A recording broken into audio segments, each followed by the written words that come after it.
udah kuliah capek gitu bertahun-tahun, tapi akhirnya gagal buat ngangkat derajat dan nilai dari dirinya. Kan ya bisa dibilang sayang banget gitu.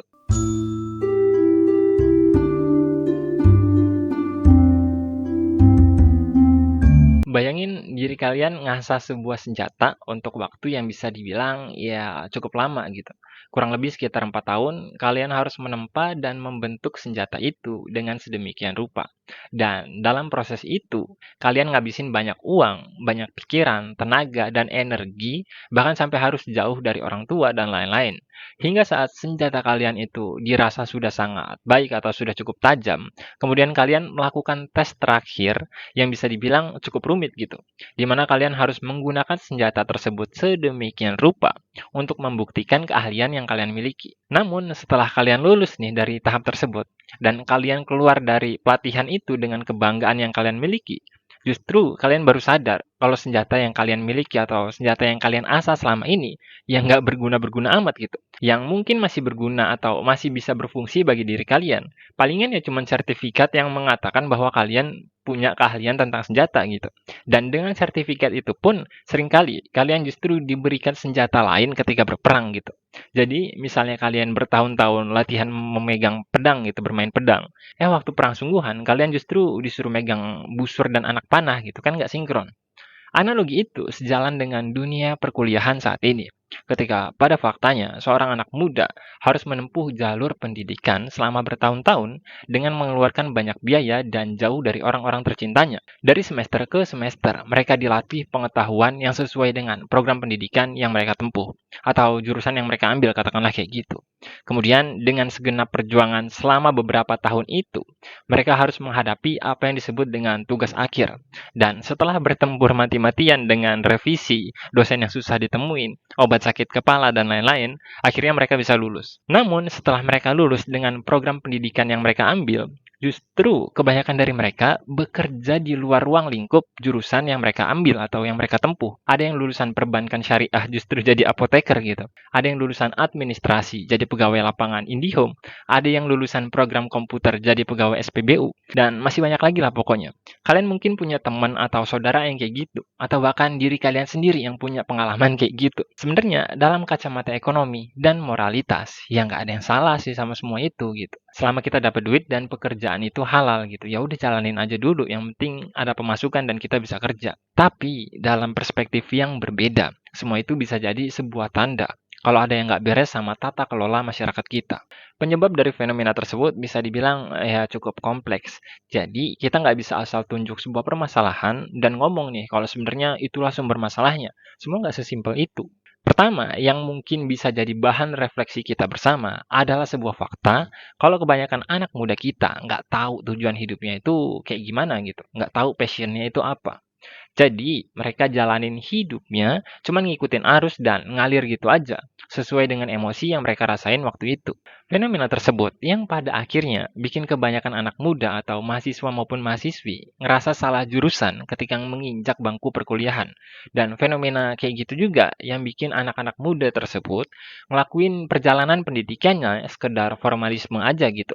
Nggak ada semangat, nggak ngebentuk step by step ke depannya gimana dan cuman mikir ngerjain tugas supaya cepet-cepet lulus terus kerja apapun yang nerima diri mereka gitu. Dari masalah yang kelihatan sepele atau sederhana itu, akhirnya anak-anak muda memahami pendidikan bukan sebagai jalan untuk menempuh jenjang karir yang terbaik buat diri mereka, melainkan hanya sebatas pencarian selembar kertas bernama ijazah atau sertifikat yang nantinya diharapkan dapat memudahkan mereka buat nyari kerja, terlepas apapun pekerjaan itu. Kenapa masalah dan kebiasaan kayak gitu bisa dengan mudah kita temuin dalam anak muda kita?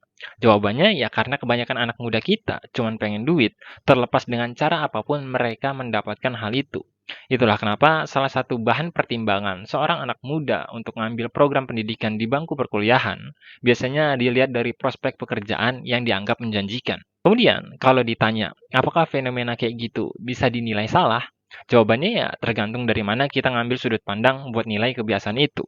Tapi sangat disayangkan, uang yang udah cukup banyak terbuang itu, waktu yang dihabiskan, perjuangan yang dilakuin, semua itu nggak berdampak cukup signifikan bagi anak muda yang kuliah itu. Karena faktanya, kalau cuma untuk dapat pekerjaan yang baik atau untuk sekedar dapat pemasukan nih, Maka orang-orang yang hanya lulusan sekolah menengah pertama atau sekolah menengah atas pun ya bisa lakuin hal itu gitu. Jadi bisa dibilang kasarnya ngomong udah kuliah capek gitu bertahun-tahun, tapi akhirnya gagal buat ngangkat derajat dan nilai dari dirinya. Kan ya bisa dibilang sayang banget gitu. Kalau udah kayak gitu, berarti masalahnya ada di anak kuliahan yang nggak punya passion dan tujuan hidup dong bang. Yang nggak sabaran dan nggak peduli sama ilmu pengetahuan. Terus cuman pengen cepet-cepet lulus buat nyari pekerjaan apapun gitu. Well, ya nggak gitu juga gitu, sabar dulu. Kayak yang udah kita bahas sebelumnya, semua nggak sesederhana itu. Karena sejatinya masih banyak juga beberapa anak muda atau mahasiswa dan mahasiswi di luar sana yang memang serius belajar dan fokus menimba ilmu untuk mendapatkan karir yang sejalan dengan jurusannya. Akan tetapi, idealisme dan mimpi-mimpi mereka seringkali harus dipatahkan oleh sistem sosial negara kita tercinta ini. Sebagai sebuah negara yang berkembang, Indonesia pasti memiliki persoalan yang bisa dibilang nggak main-main gitu. Salah satu penyakit yang mengakar dari zaman dulu sampai zaman sekarang, ya nepotisme, yang bikin seseorang tanpa kapasitas memumpuni sekalipun dapat menduduki jabatan atau pekerjaan tertentu. Keadaan kayak gitu yang bikin para mahasiswa semakin kesulitan untuk mendapatkan pekerjaan yang sesuai dengan passionnya atau yang sesuai dengan program pendidikan yang mereka ambil. Karena pekerjaan-pekerjaan itu keburu didudukin sama orang-orang yang masuk lewat orang dalam gitu. Jadi ya kondisi yang sekarang kita hadapin ini bisa dibilang nggak sepenuhnya salah anak muda atau salah mahasiswanya. Karena faktanya negara juga gagal untuk hadir memberikan sebuah sarana atau wadah bagi lulusan-lulusan terbaik untuk bisa mendapatkan pekerjaan yang cocok dengan kemampuan mereka. Hasilnya, ya negara atau sistem sosial kita seolah mandek atau jalan di tempat, karena nggak ada inovasi atau gebrakan yang bisa dilakuin sama generasi muda kita. Ya gimana mau berkembang atau berinovasi, orang jabatan-jabatan penting udah dikuasain sama orang dalam semua gitu. Hingga mimpi-mimpi anak muda yang pengen lakuin perubahan, justru harus dikubur dalam-dalam demi bertahan hidup.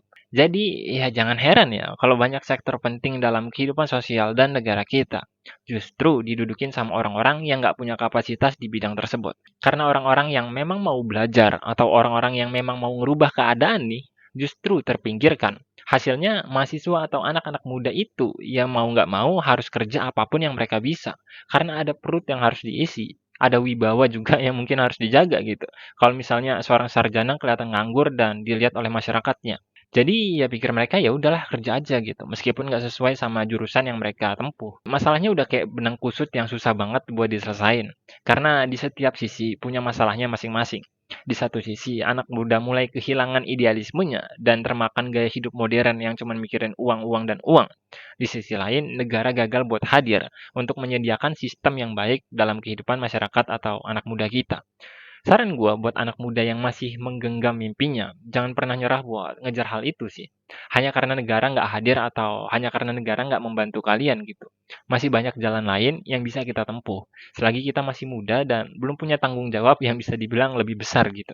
Jadi ya lakuinlah apapun yang bisa sedikit demi sedikit mendekatkan kita pada mimpi kita.